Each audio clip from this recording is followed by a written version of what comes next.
dengan baik oleh pengikat organik pada suhu 100 derajat Celcius untuk meningkatkan mobilitas dengan mengurangi viskositas bubur.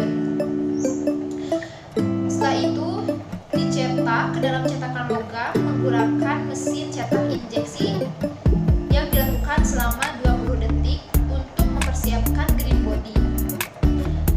Green body dipanaskan pada 1200 derajat Celcius atau 1500 derajat Celcius selama 1 jam untuk memberikan kekuatan, dan setelah itu dilakukan perlakuan panas yang kedua, yaitu pada suhu 1550 derajat Celcius selama 3 jam. Setelah kita selesai mempersiapkan inti, langkah selanjutnya adalah proses casting atau proses bridgment. Proses bridgment digunakan untuk melemparkan kristal tunggal.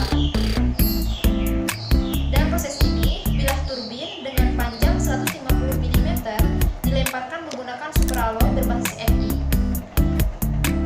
Lakukan injeksi lilin untuk fabrikasi lama cetakan dilakukan pada 60-70 derajat Celcius menggunakan pengisi lilin dalam cetakan logam dengan memasukkan inti. Cetakan yang disuntikan dilapisi 12 kali dengan alumina, kemudian lilin itu dihapus di autoclave dengan suhu uap 100 derajat Celcius. Cetakan dipanaskan hingga 1050 derajat Celcius selama 2 jam.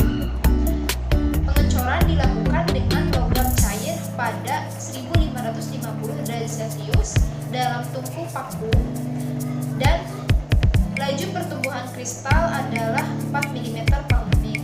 Proses selanjutnya adalah karakterisasi.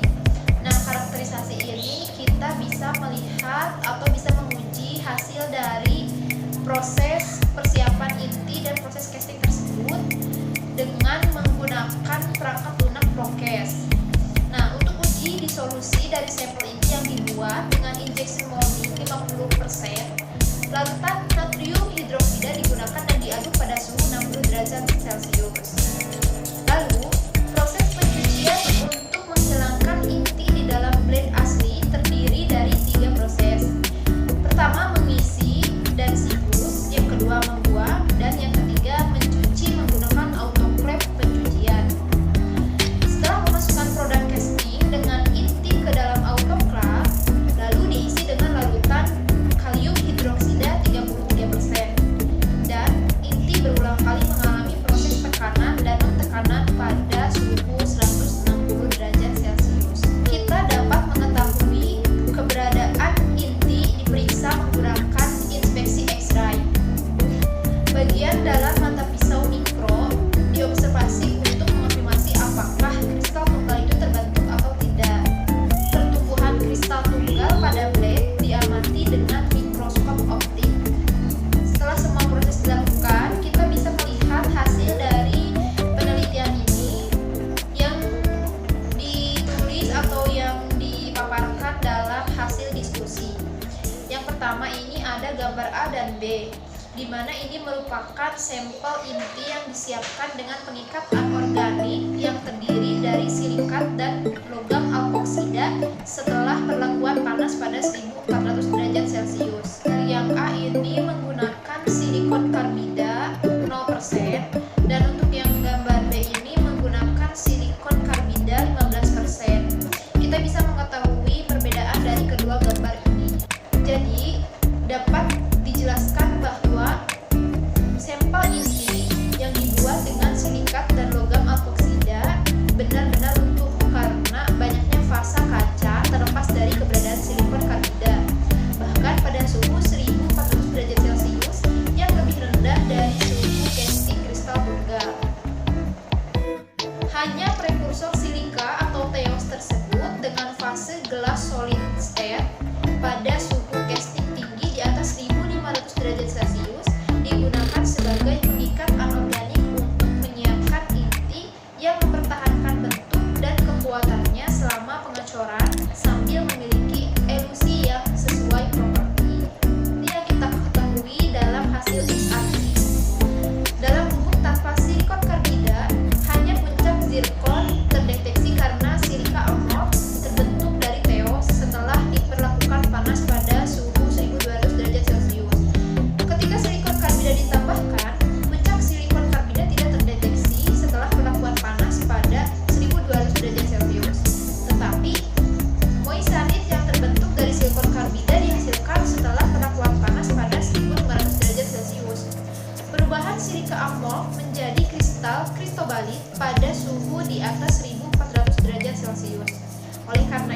kristobalit untuk pengembangan kekuatan inti. Moissanite dan kristobalit diharapkan dapat meningkatkan kekuatan inti tanpa alumina.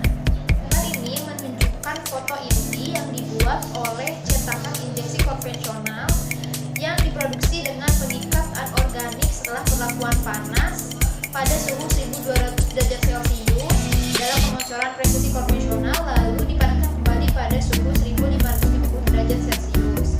Bahwa pergerakan moissanite ke permukaan inti terhalang oleh fase kaca yang dihasilkan antara partikel dan pada permukaan partikel, yang berarti bahwa inti yang terbuat dari teos dapat menahan waktu casting sekitar 3 jam.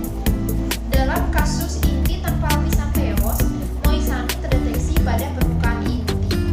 Ini karena silikon karbida dengan suhu sintering tinggi didorong ke permukaan inti oleh sintering zirkon dan silika dengan suhu sintering yang relatif rendah.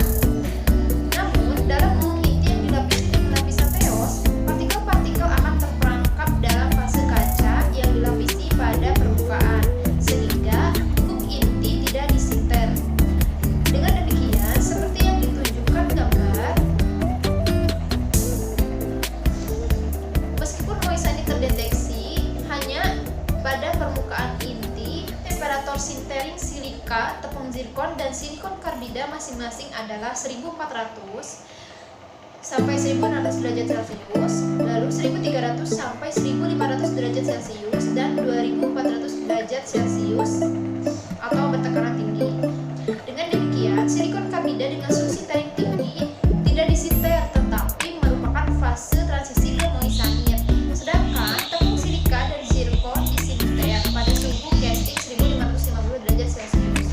Oleh karena itu, moissanite didorong ke permukaan inti keramik oleh karena adanya silika dan tepung zirkon dan banyak kristal moissanite diamati pada permukaan inti keramik. Dalam gambar ini kita bisa mengetahui kekuatan pembakaran sampel inti setelah perlakuan panas pada 1500 derajat Celcius. Kekuatan penembakan diperoleh karena fase gelas dikonversi dari pengikat anorganik meskipun perlakuan panas selama 1 jam. Kekuatannya mirip dengan inti yang dibuat oleh cetakan injeksi konvensional yang dipanaskan setidaknya selama 12 jam. Perbedaan kekuatan inti tanpa silikon dengan kekuatan inti dengan silikon hanya 1 MPa. Perbandingannya hanya 1 MPa. Yang menunjukkan bahwa keberadaan silikon karbida tidak sangat berpengaruh terhadap kekuatan. Namun, karena efek ikatan silikon karbida besar dan tingkat penyusutan rendah, inti untuk pengacuran kristal tunggal disiapkan menggunakan bubuk inti dengan silikon karbida. Namun, dalam kasus inti yang dilapisi dengan teos, inti larut sepenuhnya dalam waktu 10 jam karena fase kaca yang terbentuk antara partikel. Oleh karena itu, ditemukan bahwa pengenalan prekursor silika cocok untuk inti pengecoran kristal tunggal. Lihat hasil fase kaca tersebut. Pada gambar A itu tanpa teos dan gambar B itu dengan teos. Nah, inti keramik yang diterapkan teos, kristal moissanite juga diproduksi. Namun, kristal moissanite dihasilkan dengan fase kaca silikon oksida karena inti keramik yang terbuat dari silika, tepung zirkon, dan silikon karbida yang dilapisi dengan pengikat anorganik. Dengan demikian, yang gambar B itu mudah larut dibandingkan dengan inti keramik yang diproduksi oleh proses injeksi konvensional atau yang diproduksi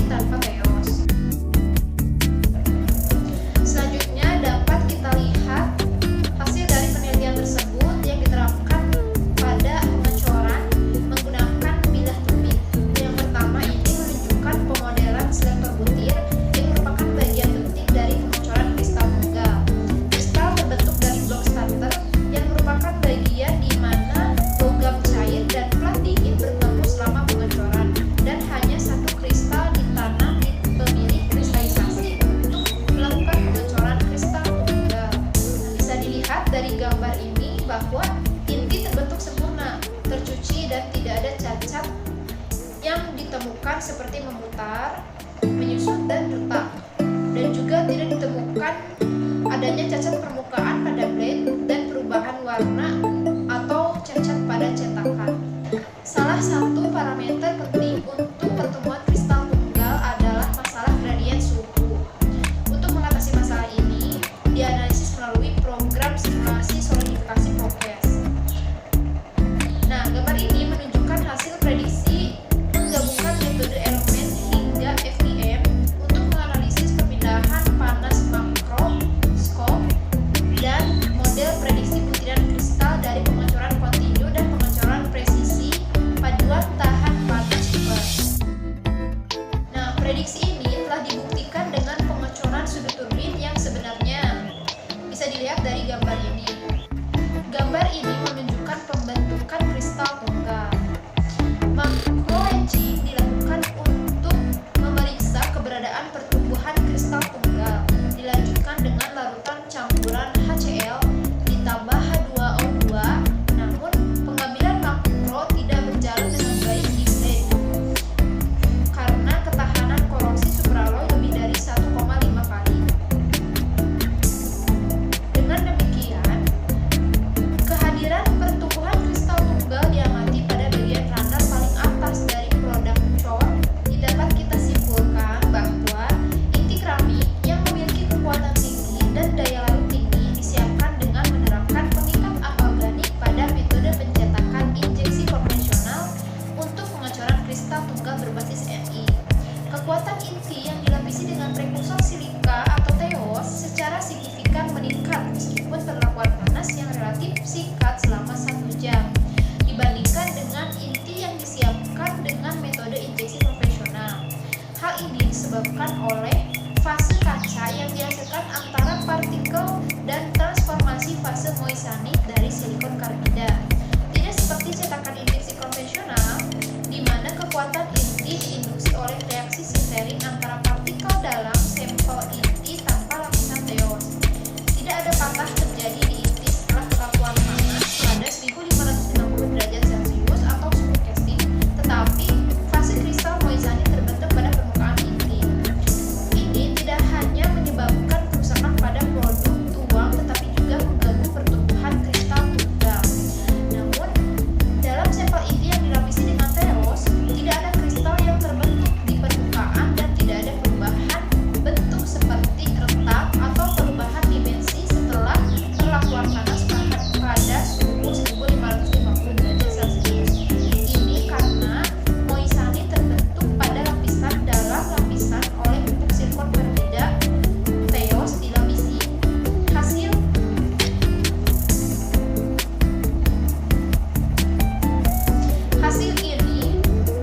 ini menyeratkan bahwa pengikat organik atau teos tidak berpengaruh secara negatif dalam casting kristal tunggal. Dengan demikian, bilah nyata dengan panjang 150 mm berhasil dituang dengan inti menggunakan pupuk yang dilapisi dengan teos dan inti sepenuhnya dielusi sebagaimana diverifikasi oleh inspeksi X-ray. Jadi, pupuk campuran yang dilapisi dengan pengikat anorganik lebih disukai untuk produksi inti keramik untuk pengecoran kristal tunggal. Itu saja yang dapat saya sampaikan. Saya mengucapkan terima kasih kepada teman-teman yang sudah menonton video ini. Semoga apa yang saya sampaikan tadi bisa bermanfaat untuk teman-teman semua. Saya mohon maaf jika dalam pembuatan video ini banyak sekali kekurangannya, karena saya juga baru belajar bagaimana cara mengedit video sambil menemukan presentasi seperti ini. Dan jangan lupa di like dan di subscribe video saya ini untuk memenuhi tugas besar 2